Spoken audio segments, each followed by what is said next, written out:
मानना पड़ेगा, Russos are way more superior than our big elite Indian film directors, yes including S Rajamouli. अब SDCC में हुई announcement ही देख लो, दोनों एवेंजर्स 2026 और 27 में रिलीज होने वाली है और दोनों एवेंजर्स मूवीज में सिर्फ 1 साल का ही गैप है और मैं 100% श्योर हूँ इनकी रिलीजिंग ईयर और मंथ बिल्कुल भी पोस्टपोन नहीं होंगे और ऐसा सिर्फ पॉसिबल है प्लानिंग और ऑर्गेनाइजेशन स्किल की वजह से। और ये स्किल हॉलीवुड में सिर्फ रूसोस के पास ही नहीं, पूरे एंटायर हॉलीवुड इंडस्ट्री के डायरेक्टर्स के पास है और ये मोस्ट ऑफ द केसेस में अपनी मूवीज के अनाउंस की गई रिलीजिंग डेट और ईयर से बिल्कुल भी नहीं हिलते। आज की वीडियो एंड तक जरूर देखना। आज मैं अनपॉपुलर, अनफेमस और एक ऐसे टॉपिक पर डिस्कस करने वाला हूँ जिस पर किसी का भी ध्यान नहीं जाता और ना ही कोई इस चीज की केयर करता, but I want to shed some light on this Indian film industries issue और मे बी आपको इस वीडियो से कुछ नॉलेजेबल इन्फॉर्मेशन मिल जाए और पता चल गया होगा कि मैंने क्यों बेस्ट कह रहा हूँ हमारे इंडियन फिल्म डायरेक्टर्स से। अब जैसे हमारे मूवीज के ही हाल देख लो, बाहुबली 1 2015 में आई थी और इसका सीक्वल 2016 में आना था बट आया 2017 में। पुष्पा 1 2021 के दिसंबर में आई थी और पुष्पा 2 को आना था नेक्स्ट ईयर 2022 में। फिर रिलीज डेट पुश होती गई, फिर अगस्त 2024 नई रिलीजिंग डेट अनाउंस की गई और अब फिर दिसंबर तक पोस्टपोन हो गई। कल की आनी थी 2023 में, इन्फिनाइट टाइम्स पोस्टपोन होने के बाद रिलीज हुई जून 2024 में। इनफैक्ट इसके मेकर्स तो इतने अनऑर्गेनाइज्ड और अनएथिकल थे कि मूवीज के प्रमोशन मटेरियल तक एग्जैक्ट टाइम पर रिलीज नहीं हो रहे थे, सभी 2-2, 3-3 घंटे तक डिले हुए और यहाँ तक कि राजा साहब के मेकर्स तक ने इस चीज के मजे ले लिए थे। ब्रह्मास्त्र को बनने में ऑलमोस्ट 5-7 साल का टाइम लगा और मूवी ऑलमोस्ट 5 बार पोस्टपोन हुई और रिलीज हुई 2022 में और इसके सीक्वल का तो दूर दूर तक कोई अता पता तक नहीं है। और कबाड़ इंडियन 2 की शूटिंग तो 2018 से चालू थी और रिलीज हुई 2024 में। KGF 2 पोस्टपोन हुई 1 साल, 2.0 पोस्टपोन हुई 3 साल, RRR मूवी भी पोस्टपोन हुई n नंबर ऑफ टाइम्स और उसका समझ भी आता है क्योंकि कोविड की वजह से वो कई बार पोस्टपोन हुई थी। बस आदि पुरुषी अपने रिलीज टाइम पे ही रिलीज होने वाली थी, वो तो VFX की वजह से वो 6 मंथ के लिए और पोस्टपोन हो गई बट फिर भी कुछ नहीं उखाड़ पाई और अभी तो अपकमिंग मूवीज भी n number of times postpone होने वाली है। जैसे जय हनुमान की रिलीज डेट नेक्स्ट ईयर की दे रखी है पर वो मूवी भी 2026 और 27 से पहले नहीं आने वाली और कल की पार्ट 2 की भी बोला जा रहा है कि वो नेक्स्ट ईयर आने वाली है बट ये मूवी भी 2026 और 2027 से पहले नहीं आने वाली। अब प्रॉब्लम की तो हमने बात कर ली बट प्रॉब्लम की रूट कोज क्या है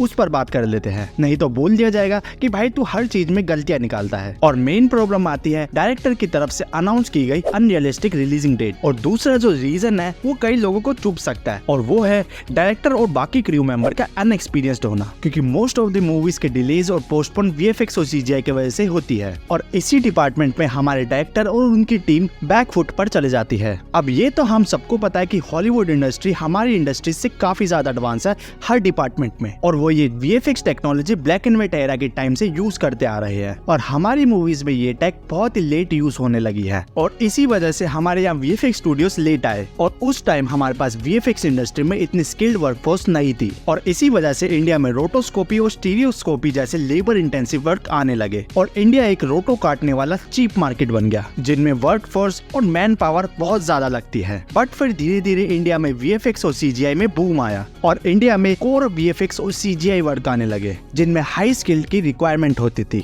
जैसे simulation, CFX work, modelling, texturing, lighting, compositing जैसे हाई स्किल रिक्वायरमेंट वाले काम आने लगे और आज की डेट में इंडिया एक $multi-billion की ग्रोइंग सर्विस मार्केट बन गया। बट दुख की बात यह है कि इंडियन मूवीज आज भी हॉलीवुड के बार को टच नहीं कर पा रही, सिवाय कुछ मूवीज को छोड़ दे तो। बट अब हम धीरे धीरे उनके लेवल पर पहुंच रहे हैं। RRR, ब्रह्मास्त्र और कल की जैसी मूवीज हमारे पास एक एग्जाम्पल है। बट बात यही है, क्या कल की और बाकी VFX हैवी मूवीज अपने एग्जैक्ट रिलीज डेट पर ही रिलीज हुई है? कितनी बार इनकी डेट सालों साल पोस्टपोन होती गई और अपने प्रपोज्ड बजट को इंक्रीज करती गई और ये बताता है डायरेक्टर और उसकी टीम की पुअर प्लानिंग और एस्टिमेशन के बारे में, क्योंकि एक्सपीरियंस ना होने की वजह से हमें ऑलमोस्ट हर डिपार्टमेंट के लिए सुपरवाइजर और स्पेशलिस्ट फॉरेन से हायर करने पड़ते हैं क्योंकि वो ऑलरेडी एक्सपीरियंस्ड होते हैं और मोस्ट ऑफ द केसेस में तो VFX स्टूडियोज को इतनी अनरियलिस्टिक डेडलाइन दी जाती है जो उन स्टूडियोज और आर्टिस्ट के लिए सरदर्द बन जाती है, जिनके कॉन्सिक्वेंसेस हमें आदि पुरुष और बाकी मूवीज में डिलेज के फॉर्म में दिखते हैं। एग्जाम्पल के तौर पे हम जय हनुमान मूवी को देखते हैं जिसकी रिलीजिंग डेट नेक्स्ट ईयर 2025 में दी गई है, जो इस मूवी में काम कर रहे आर्टिस्ट और क्रू मेंबर्स के लिए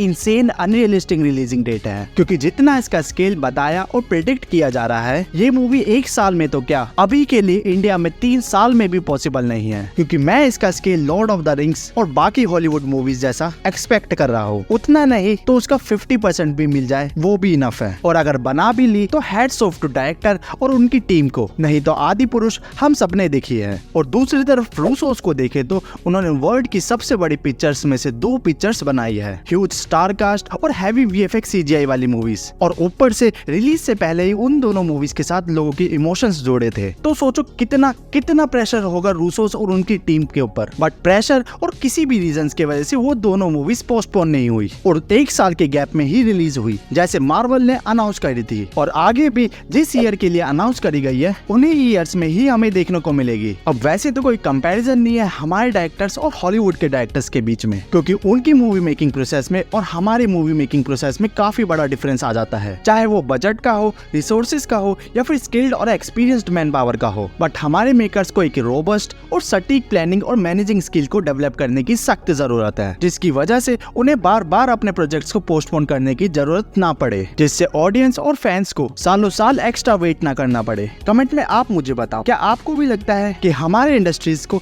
इस तरह के रिफॉर्म की सख्त जरूरत है? और रिसेंटली मैंने फ्यूचर में आने वाली महाभारत को लेकर एक वीडियो बनाई है कि वो कौन कौन से डायरेक्टर है जो महाभारत को एक ट्रू जस्टिस दे सकते हैं, तो उस वीडियो को भी चेकआउट करना मत भूलना। वीडियो पसंद आए तो लाइक करना, चैनल पे नए हो तो सब्सक्राइब करना मत भूलना। This is Nikhil, you are watching OG Flick।